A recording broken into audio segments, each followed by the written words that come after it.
இன்றைக்கி வெள்ளை கரிசலாங்கண்ணி கீரை பண்ண போகிறோம். அதுக்கு ஒரு டம்ளர் பருப்பை வேக வச்சு எடுத்து வச்சுக்கோங்க. ஒரு கடாயில் எண்ணெய் ஊற்றி காஞ்ச மிளகா போட்டு கடுகு போட்டு சீரகம் போட்டு தாளிச்சுக்கோங்க. பெருங்காயம் போட்டுக்கோங்க. 3 பெரிய வெங்காயத்தை பொடியாக நறுக்கிட்டு அதையும் போட்டு வதக்கிக்கோங்க. 2 தக்காளி கட் பண்ணி அதையும் போட்டு வதக்கிக்கோங்க. கரிசலாங்கண்ணி கீரையை கழுவிட்டு அதையும் இந்த கலவையோடு போட்டு நல்லா வதக்கிக்கோங்க.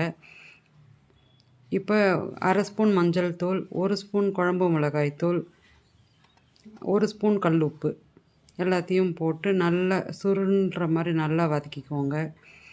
இந்த கரிசலாங்கண்ணி கீரை உடம்புக்கு அவ்வளோ சத்து கொடுக்கும் உங்களுக்கு.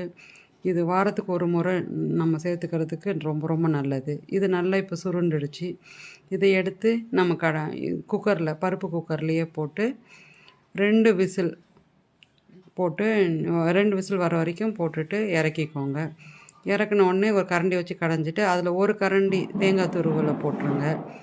1 ஸ்பூன் நெய் அதையும் ஆட் பண்ணி நல்லா அதையும் போட்டு கரைச்சிக்கோங்க.